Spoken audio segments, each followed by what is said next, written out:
I'm sure you've watched the first part of this video where we understood how we can manipulatively achieve the cutting of this dress, and we also marked out the facings. If you haven't watched it yet, the link is already in the description box. Welcome back to Olives. If you are new here, hi, my name is Olivia. Hit on the subscribe button if you are yet to. Stick around and let's sew this dress together. Before we start the sewing process, in case you want the pattern we've drafted earlier, which we use for this dress, you want it to be an actual sleeveless, go in from the armhole by 1 inch. For my pattern, I'm going to mark 1 inch from the shoulder like this. That's from the armhole. So you should have at least 2 inches as the shoulder width, okay?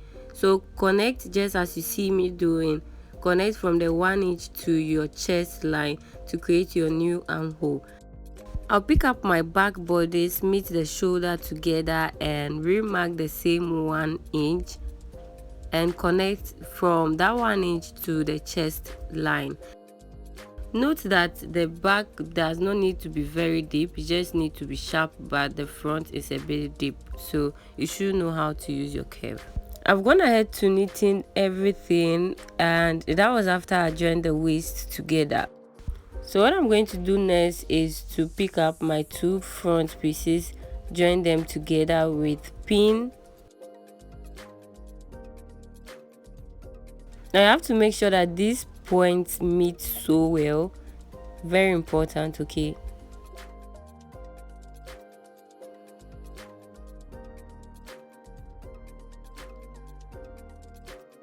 So I'm going to take it this way. I'll stitch with my 0.75, which I added as joining allowance.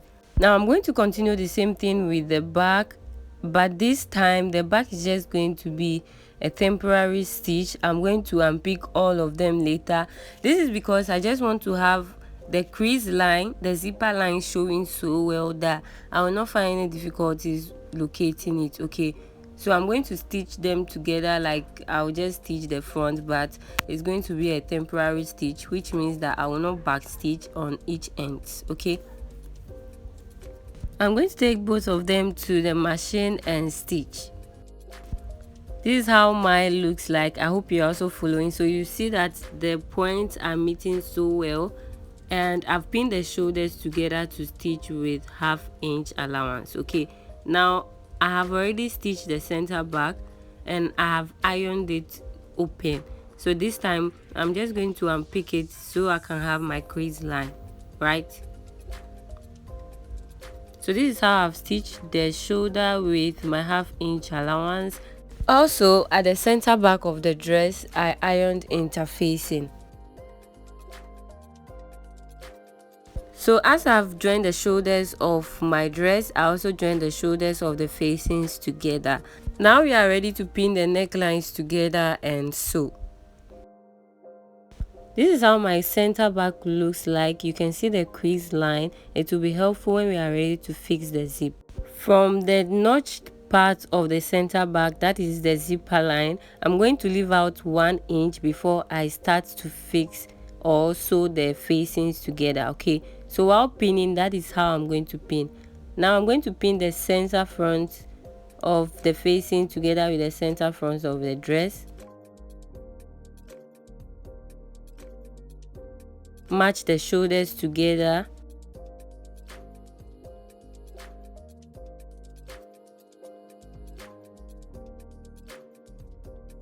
I'm also going to pin from the 1 inch I marked from the zipper line or from the notch, okay? I'll repeat the same thing to this other side. Now you might want to know why I left that 1 inch. The 1 inch is going to help us to fix the zip easily, alright? I'll move on to sew round with 1/2 inch.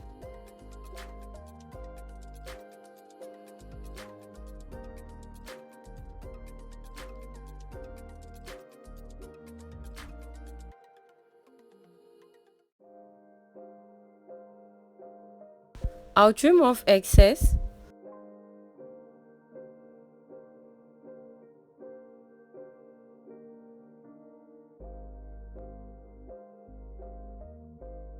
Since the front is a V neckline, I'll carefully notch around that place, and I'll grade around the neckline. Now the grading helps the neckline not to be too thick after under stitching. Okay, this works best when you are using a grading scissors, but you can also make use of a very sharp edge, as in a scissors with a very sharp edge. Okay, so you could see that I'm only trimming one, which is the one that has the facing. I'm trimming off a little excess from the facing. Okay, if I was using a cotton fabric for this dress, I tell you I wouldn't bother grading, but the fabric is already stretchy and thick. If you study closely, I didn't trim to the part that will help us to fix the zip. Okay, I left it that way. Now the next thing is to notch around the curve parts, and I'll move on to under stitch.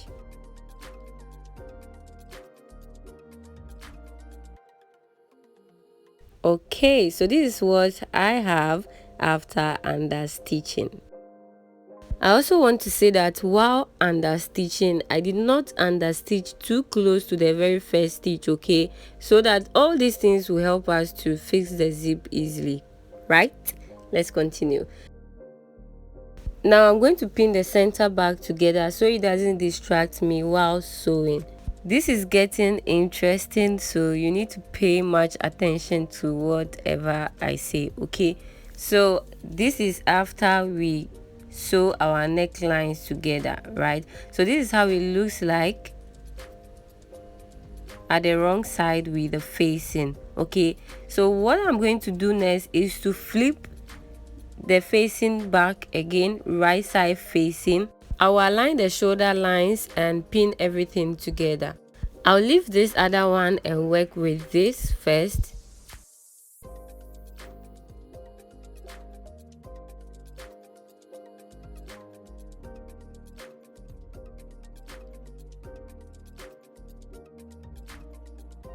I'll take it to the machine and stitch round with 1/2 inch.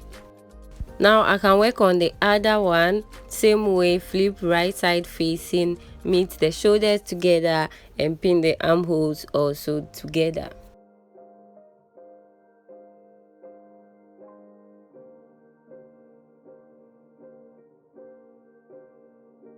Okay, so this is how mine looks like.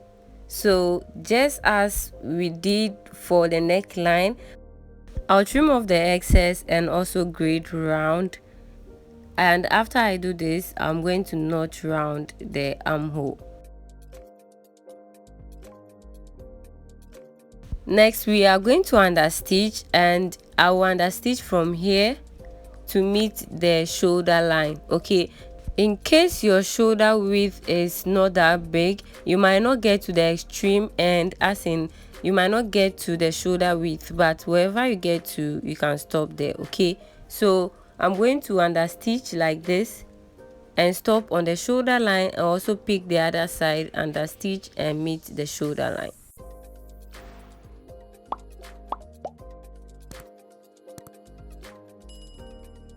So this is how I've stopped, and I'm going to continue the other side to meet the shoulder line. In case you are wondering how we are going to turn everything together, this is why we don't need to stitch the center back in place nor even fix zip. If you end up fixing zip, you would have to unpick everything. Okay, I'll turn everything inside out by passing the back piece through the shoulder to the front. I'm going to do this on each side. Okay, so what I'm going to do now is to pass my hand through the shoulder like this, pick the back piece, pull it out easily. Not difficult, right? Yes. So I'll repeat the same thing to the other side. I would like to tell you that if your shoulder width is tiny, no matter how tiny it is, if you take your time, the back will pass through the shoulder. Okay, so I'm going to go ahead and give this a very good press and remove. Hold on, do you see how this looks? So neat, right? Yours will look that way too if you follow the same process. Okay, all right, so what do we do next? We are going to move on to fix the zip. Okay, so I'm going to pin the center back in place. Now we are ready. So now we are going to make a permanent stitch, but I have to make sure the back meets well. Very important. So I'm going to indicate where my zip is going to stop. You know, I can even see my crease line, so I don't need to stitch everything together anymore. I'm going to stitch a little above the teeth, the metal one that we can see. It is good to use the exact length you need, okay? But if not, you can just manage it, right? Don't worry, there will be no part 3. Let's move on to fixing our lap zip. Okay, so we have our crease line. We do have our crease line, which is going to help us. I'm sure you can see that when I want to fold in the allowance, it just folds easily. Okay, I know you are my friend and I want to tell you something. For a lap zip, the left side overlaps to the right side, or laps to the right side. Okay, so this is what is going to lap over to the right. And you and I, we don't need to suffer to pull the left back to meet the right back. Okay, so follow what I'm doing and you'll be fine. Okay, so what I am going to do now, from the crease line here, I'm going to fold out 1/8 of an inch. Okay, so I can see my notch. That is going to be easy. So away from the notch, I'll fold 1/8 of an inch, something like 0.2, 0.3 away from your notch where your zipper line will be. So while I am continuing, again, my crease line is going to let me know that this is my zip line, and I'm going to fold away from there 1/8 of an inch. This view makes it better, so you can see my crease line and what I'm folding away. So I'm going to do this till I get to the end of my zip, or wherever I'm going to fix my zip. Okay, even after where the zip will stop, I'm going to fold this 1/8 of an inch again. I believe you can see that. So I'm going to pick it this way and give it a very good press from that 1/8 of an inch. Okay, you need to do that, very important. So let me go and do that and we'll continue. So this is how mine looks like. You can see from even where the zip will stop. So with this, you realize that you've achieved a new crease line. I know I'm mentioning crease line a lot, but that is it. Now I'm going to pick my zip and I will align the back, that's the right one, onto the zip like this and pin. We are not going to pin on the teeth, just close to the teeth, just like the way you pin and sew a normal zip. That is how you do this one. Okay, so I'm going to continue pinning till I get to the end. And let me tell you something, when you get to the end of your zip, I mean where your zip will stop, extend the stitching to the end, even after the metal teeth. Okay, all right, so this is how mine looks like after stitching. So you see what I'm talking about. I stitched till the end of where my zip will stop. Okay, so after you do this, automatically your left side is just going to lay over the zip with zero stress. Okay, so there is something I'm doing right now. After easily lapping or overlapping the left side onto the right side, I am pinning the edge down. Okay, so it doesn't move in place. We are still going to remove that pin though, but just for us to see what we've done. Okay, so I pin it so well to the edge. That means after overlapping. Okay, there is one important thing we'll be doing soon, so stay tuned, don't go anywhere, and do subscribe as well. Okay, so right now I'm using my finger to feel where my teeth stops. I don't know if you can see, and from there I'm just going to notch where the teeth stop at the edge, like as in around the neckline. I'm going to notch it, feel it, and notch it up around the neckline. Okay, so this is my actual zipper line notch, And then after filling the zip where the teeth will stop, I also notched again. Okay, you can reverse so you understand what I just said. All right, so also make sure that the edge of your neckline are meeting together. One is not up and the other is not down. Please don't do that. Okay, so I'm going to mark ½ inch down. That's the allowance we used, right? ½ inch down, and I'm going to use chalk to mark it in place. Okay, you need to pay attention here. So I removed the initial pin I made, and I'm going to flip the allowance backwards like this. With the help of the zipper line notch at the neckline, I'm going to fold it in like this. Okay, so you will be making a corner stitch. Okay, and remember the ½ inch allowance, that is what we are going to stitch. But this ½ inch allowance we are going to stitch is going to stop at where we indicated with our finger that the teeth is stopping. After we sew everything together, you understand why this is happening now. Okay, so I'm going to move ahead and stitch like this from the edge like this and move up with that pin. Okay, that pin has the notch where the zipper teeth is stopping. Okay, so I'm going to do that. So this is what I have. I'm going to trim off that corner so we can turn it inside out. And I'm going to notch as well, or snip. Okay, so I'll move on to turn it inside out. So you will see that the part where is going to lap to the right side is going to stand alone. See what I'm trying to say? It's going to stand alone and it's going to lap easily to the other side, which is the right side. Okay, so that way you even know where your teeth is stopping and your zipper foot to do a nice job for you. Okay, so I'm going to make a basting stitch. Ironically speaking, I have done a good job by doing this nasty basting stitch, but anyways, so this is just going to keep it together. Okay, I still have my pin on the other side, as you can see. Even while stitching, I'm going to keep that pin until I am done stitching the zip. Okay, so it doesn't move anyhow. Have a look at how it looks now. You know, I've pinned the edge and I've also tacked.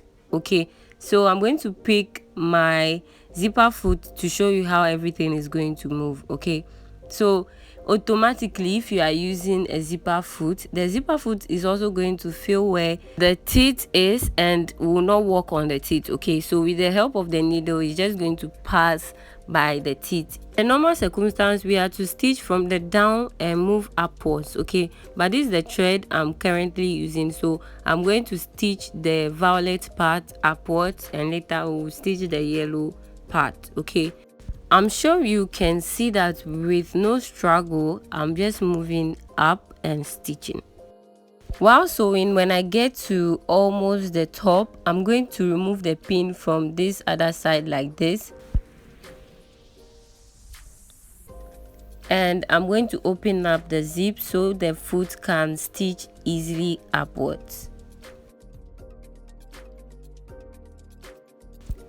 Now with the corner stitch we've made, you can see that the edge is standing alone and it's just aligning with the zip. Okay, easy. Now I'm back to the lower part. I'll back stitch just as you see, and with the help of the edge of the teeth, I'll pivot, knowing well where the foot to pass and continue up. This is the actual way of stitching this other side of the zip. Okay, so when you start that way, you just have to continue to the edge of your neckline. Okay, I can now remove my pins and also remove the tack I have made. Okay, we are finally ready to finish up the neckline. With the right side facing, I'm going to bring back the facing together. You remember that we left an inch away from the zipper line, right? So we are going to continue stitching together that 1 inch to meet the other stitch that we made so they can flow together. Okay, so I'm going to stitch together I'll just fold the excess as you see me doing. Don't mind that cock. I'm going to continue like that and stitch with 1/2 inch. Okay, so after doing this, I'll trim off excess and understitch.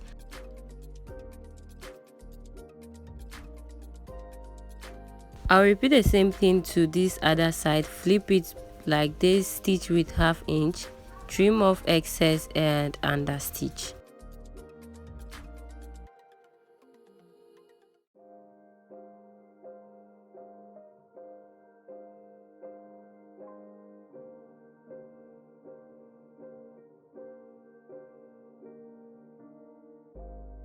Now I'm going to fold the facing onto the zip like this. I'm sure you can see it. So it lays so well, you are not going to struggle to fold the facing. Okay, let me try to explain something for you. If you are used to sewing a lap zip, you realize that the other side that laps, the facing struggles to fold onto the zip. Okay, it doesn't fold on it easily. With this method, you realize that the facing just aligns with the zip easily. So as I have pinned like this, I'm going to go ahead and tack it down. Alright, and I'll repeat the same thing for this side as well. Just fold it easily. This side does not have any problem, so I'll pin it down and also tack. I'll also tack the front facing in place. Now the next thing is to join the side. Okay, so I'm going to flip like this, facing to facing, and then the side of the dresses together. This way you can easily alternate whenever you want to. Okay, so I'm going to stitch my side with 1 inch allowance. Also make sure that the side aligns well. Okay,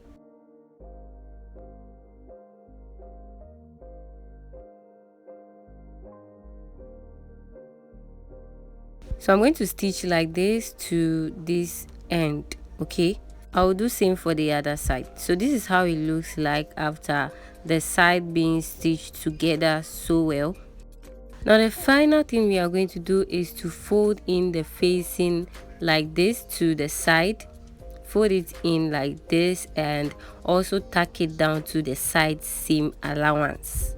Okay, so I'll go ahead and do that. You can also stitch in between the side seam. Okay,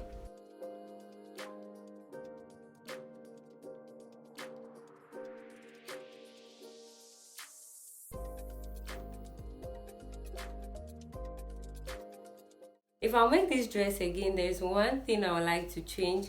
I would like to trim off, during the drafting process, we trimmed off, or we took off 1 inch from the center back, right? I realized that my back is deeper, so you too, if you have your back deeper like mine or more than mine, I think you should take away more than 1 inch, so you could see that this is where the back starts instead of a little bit above, right? But it's not really anything, it's still okay. Thank you for watching this video till the very end. If you enjoyed watching and learning with me, please hit on the like button so YouTube can know that you enjoyed watching and it can be helpful to someone as well. I did enjoy the whole process of making this dress. If you end up trying and recreating yours, share with us on Instagram an account for this channel at OLIVS. And if you are yet to subscribe to the channel, what are you waiting for? Hit on that subscribe button, turn on your notification bell to be notified whenever I upload a new video. I'll be glad if you share that picture with me on Instagram so we can all see how your own turn out. Thank you for watching once again, and I'll see you in my next one.